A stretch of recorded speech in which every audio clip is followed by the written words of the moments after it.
Book 24, Eulogies in the Tushita Palace, resembles the other comparable books of the scripture, eulogizing the universality of the awareness and metaphysical reality of Buddha, reconciling multiplicity and unity, emphasizing the relativity of the manifestation of Buddha to the minds of the perceivers. Book 24, Eulogies in the Tushita Palace.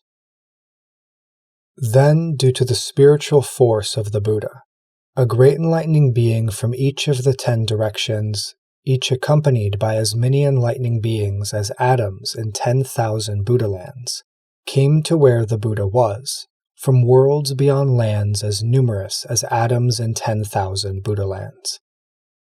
Their names were Diamond Banner, Banner of Steadfastness, Banner of Bravery, Banner of Light, Banner of Knowledge, Jewel Banner, Banner of Energy, Banner of Purification, Constellation Banner, and Banner of Truth.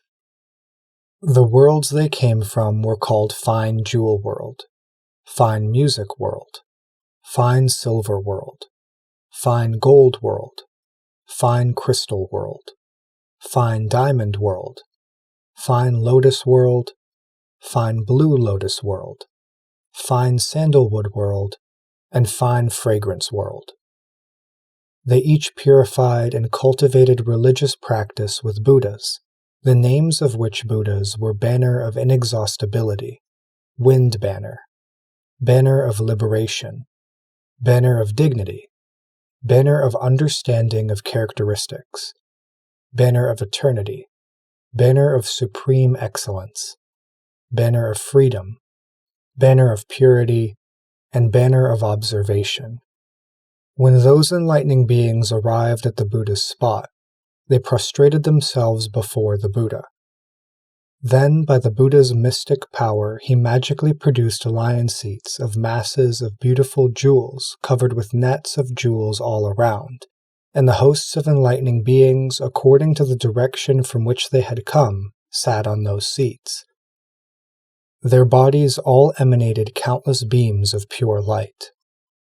This boundless light all came from the enlightening beings' pure mind jewels, their great vows which were free from all evils. They revealed the pure phenomena of the powers of all Buddhas. By the power of the impartial vision of all enlightening beings, they were able to universally save all sentient beings. They were a gladdening sight in all worlds. Those who saw them did not do so in vain. All attained harmony and tranquility. Those enlightening beings had all already perfected innumerable virtues. For example, they traveled to all Buddha lands without hindrance. They saw the pure body of reality which rests on nothing. With the body of knowledge, they manifested countless bodies going everywhere in the 10 directions to serve the Buddhas. They entered into the Buddha's innumerable, boundless, inconceivable powers. They dwelt in the medium of omniscience. By the light of knowledge, they comprehended all things. They had attained fearlessness in all respects. They taught wherever they were, their powers of elucidation forever inexhaustible. With great knowledge and wisdom, they opened the gate of concentration spells. With the eye of wisdom, they entered the profound realm of truth. The realm of their knowledge was boundless and ultimately pure, like space itself. As in the palace of the Tushita heaven in this world, the hosts of enlightening beings gathered like this. The same thing transpired in all the Tushita heavens in the 10 directions. The names of the enlightening beings who gathered, the names of their countries, and the Buddhas there were all the same. Then the world-honored one emanated countless beams of light from the wheel marks on his knees, illuminating the entire space of the cosmos in the 10 directions. The enlightening beings in all worlds all saw this miraculous display of the Buddha, and the enlightening beings here saw the miraculous displays of all the Buddhas in other worlds. These enlightening beings had all similarly planted roots of goodness in the distant past along with Vairocana Buddha, cultivating enlightening practice. They all had awakened to and entered the free, extremely profound liberation of the Buddhas, and had attained the undifferentiated cosmic body, entering all lands without dwelling anywhere. They saw countless Buddhas and went to serve them all. In a single mental instant they traversed the cosmos, freely and without hindrance. Their minds and intellects were pure, like priceless jewels. Innumerable Buddhas always guarded them mindfully, sharing their power with them. They reached the ultimate, supreme other shore. By pure mindfulness, they continually dwelt in highest awareness. In every moment of thought, they continually entered into the realm of omniscience. They put the small in the large and the large in the small, free in all ways, with no obstruction whatsoever. They had already attained the Buddha body and dwelt in the same abode as the Buddhas. They had attained omniscience and produced their bodies from omniscience.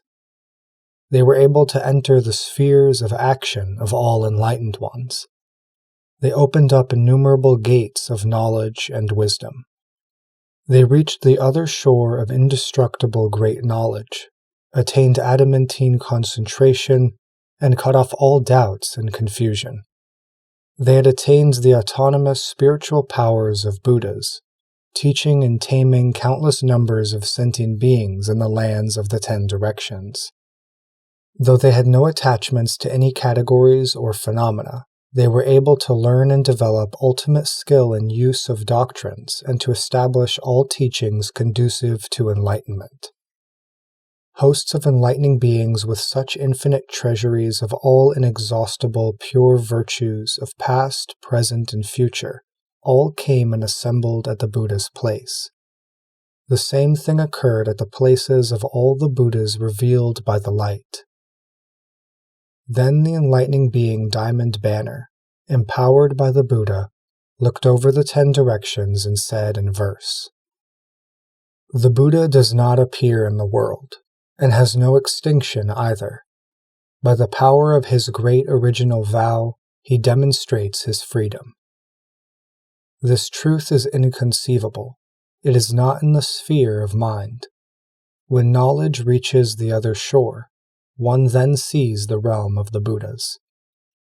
The physical body is not the Buddha, neither is the audible voice. Yet not apart from form and sound can Buddha's mystic power be perceived. Those of little knowledge cannot know the true realm of the Buddhas. After long cultivation of purifying action, will one be able to comprehend.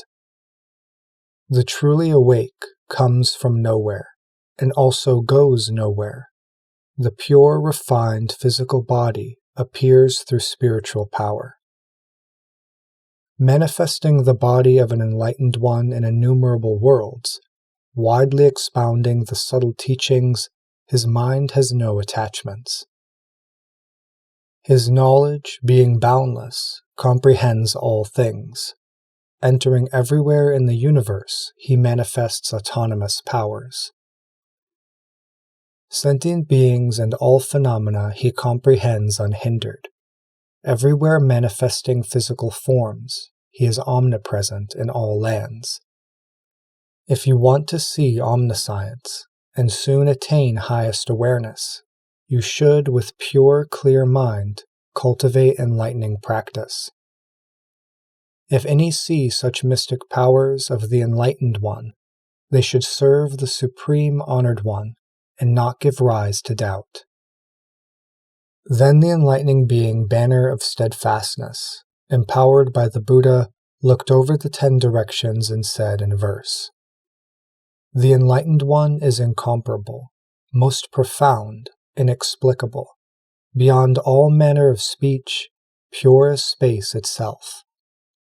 Behold the human lion's autonomous mystic power, beyond discrimination, yet causing distinct perceptions. In order to expound the profound and subtle teaching, The guide for this reason manifests this peerless body. This is great knowledge, the realm of all the Buddhas. If any want to know, let them approach the enlightened. With mental action always pure, making offerings to the Buddhas with never any weariness, one can enter the Buddha way. Filled with endless virtues, steadfast in the will for enlightenment, thereby the net of doubt is removed, and one gazes tirelessly on the Buddha. By comprehending all things does one become a true child of Buddha. Such a person can know the Buddha's autonomous power. As explained by those of vast knowledge, will is the root of the teachings. One must develop supreme aspiration, determined to seek highest awakening. If any respect the Buddha and want to requite the Buddha's grace, they will never leave the abode of all the Buddhas. How can intelligent people who've seen and heard the Buddha not carry out pure vows and tread the path the Buddha traversed? Then Banner of Bravery, empowered by the Buddha, looked over the 10 directions and said in verse, "Just as a clear eye can see colors due to the sun, so too can a pure heart see the enlightened by Buddha's power. As by the power of effort one can plumb the depths of the sea, so too can the power of knowledge see innumerable Buddhas.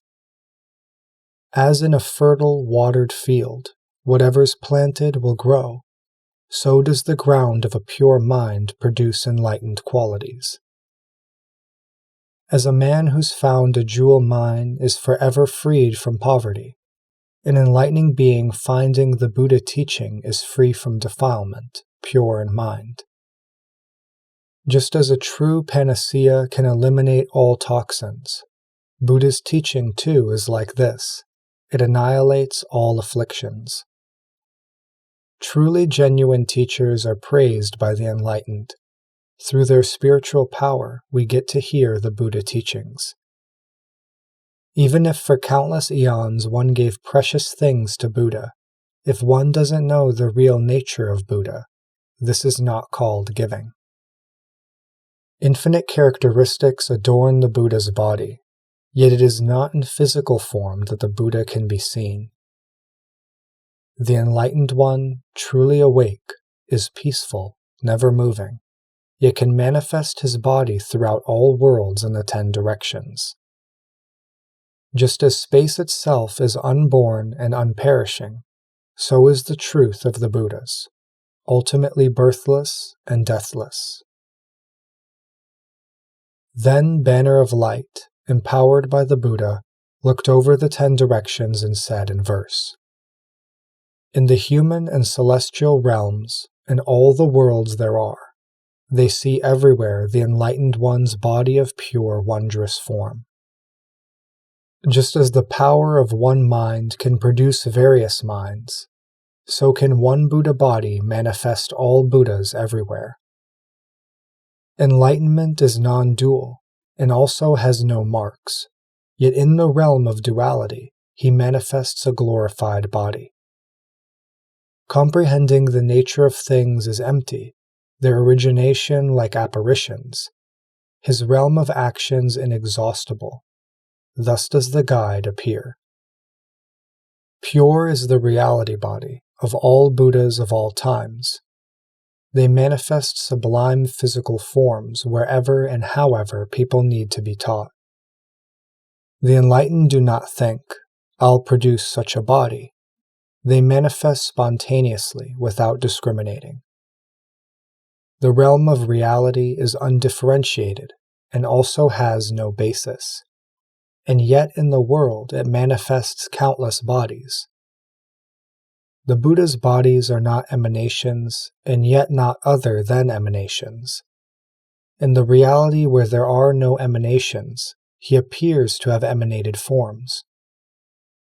True awareness cannot be measured. The reality realms equal to space, profound, vast, without bound or bottom, utterly beyond the power of speech. The enlightened one has mastered the road leading everywhere. Through the myriad lands of the cosmos, he goes without obstruction. Then Banner of Knowledge, empowered by the Buddha, looked over the 10 directions and said in verse, "If one can believe and accept omniscience without obstruction and practice enlightening ways, one's mind will be immeasurable." In all lands, Buddha manifests countless bodies, yet the bodies stay in no place, and he dwells not in the real. Each one of the enlightened manifest bodies by spiritual powers. Even in unthinkable eons, they never could be fully counted. The number of all living beings of all times may be known, but the number of Buddha's manifestations cannot ever be found. Sometimes they show 1 or 2 up to countless bodies, appearing everywhere in all lands, yet really with no duality. Just as the clear full moon appears in all bodies of water, and while the reflections are numberless, the real moon is not too, so does the one of unimpeded knowledge with perfect true enlightenment universally appear in all lands, yet the Buddha body is non-dual. It is not 1 and yet not 2, and also not immeasurable. According to the needs of the taught do countless bodies appear. The Buddha body is not past and also not future. In a single instant he appears to be born, to become enlightened, and pass away. As forms produced by magic have no birth and no origination, so too is the Buddha body thus, appearing without any birth. Then Jewel Banner, empowered by the Buddha, looked over the 10 directions and said in verse, "The Buddha body is infinite, yet can manifest finite bodies.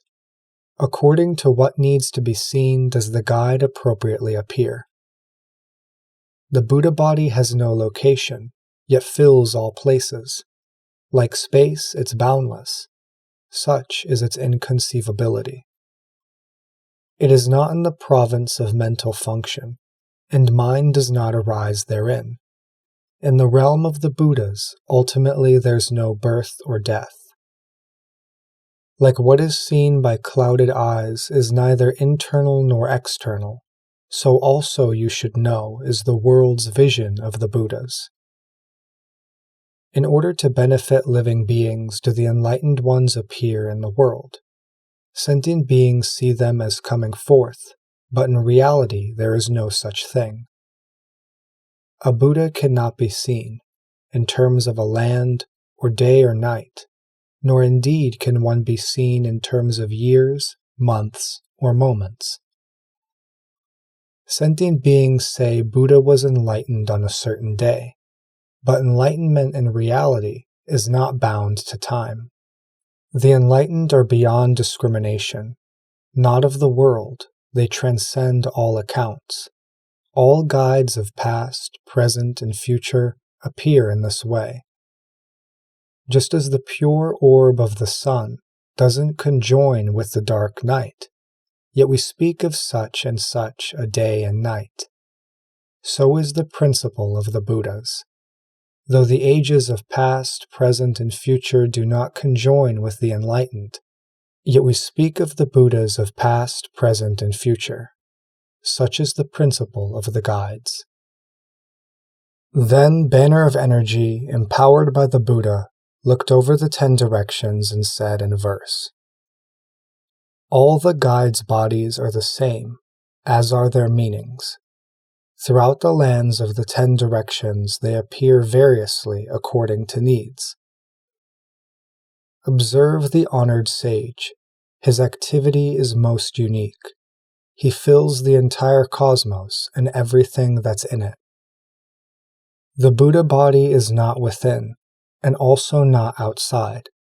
It manifests by spiritual power. Such is the teaching of the guide.